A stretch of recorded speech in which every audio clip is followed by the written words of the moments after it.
स्वराज हे माझे जन्मसिद्ध हक्क आहे आणि तो मी मिळवणारच.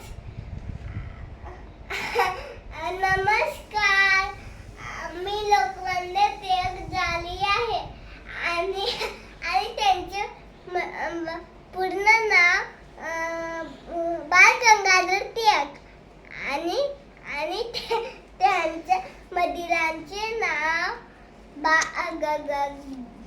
गंगाधर टिळक आणि त्यांच्या आईचे नाव